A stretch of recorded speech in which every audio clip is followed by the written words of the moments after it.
আজি সমাধানৰ দিশে আগবাঢ়িছে গতিকে আপোনাক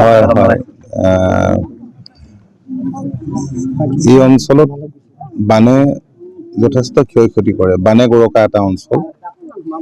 এই ভিতৰুৱা অঞ্চলৰ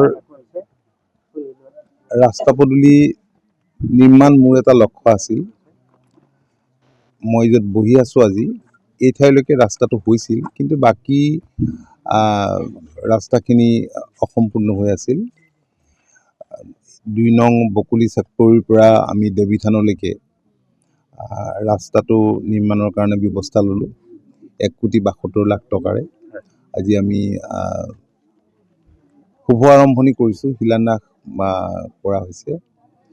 মই দেখিছোঁ যে ৰাইজ যথেষ্ট উৎসাহিত আৰু আনন্দিত ৰাস্তাটো কৰিবলৈ লোৱাৰ কাৰণে। মই ৰাইজৰ সহযোগিতা বিচাৰিছোঁ, কাৰণ আমাৰ বোকাখাতৰ ভিতৰুৱা অঞ্চলবিলাকৰ ৰাস্তা একেবাৰে বেয়া আছিল। মই যেতিয়া বিধায়ক ২০১৬ চনত হৈছিলোঁ তেতিয়া মই দেখিছিলোঁ যে ৰাস্তা পদূলিৰ অৱস্থা নাই।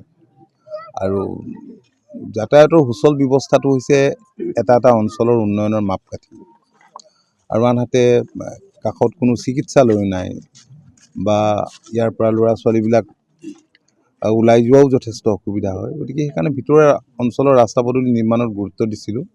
এইখন গুলুং পঞ্চায়তত বহুকেইটা ৰাস্তা আৰু দলং আমি ইতিমধ্যে লোক নিৰ্মাণ বিভাগৰ দ্বাৰাই কৰিছোঁ। পঞ্চায়তেও বহুত ভিতৰুৱা ৰাস্তা কৰিছে।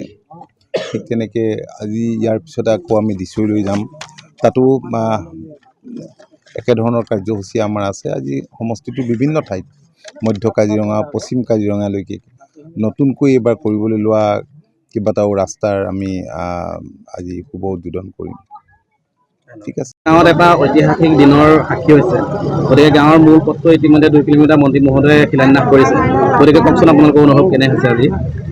অনুভৱ মানে বৰ ভাল হৈছে, কাৰণ আজি আমি বহুত দিন এই ৰাস্তাটোৰ পৰা সমস্যাৰ ভোগ কৰি আছিলোঁ আৰু বহুত দিন মিটিঙে মাটাঙে নিউজ লাইভতো আপত্তি দৰ্শাই আছিলোঁ।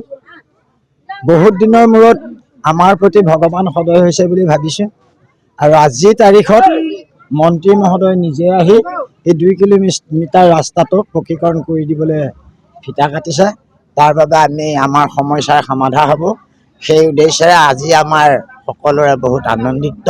সেয়েহে মন্ত্ৰী মহোদয়কো মোৰ ফালৰ পৰা বিনম্ৰ অনুৰোধ জনাই আশীৰ্বাদ কৰিছোঁ, আৰু ৰাইজৰো ভৱিষ্যতলৈ যাতে শান্তি হওক বুলি মোৰ ফালৰ পৰা মই আশীৰ্বাদ কৰি ইমানতে মোৰ মন্তব্য সামৰণি মাৰিছোঁ।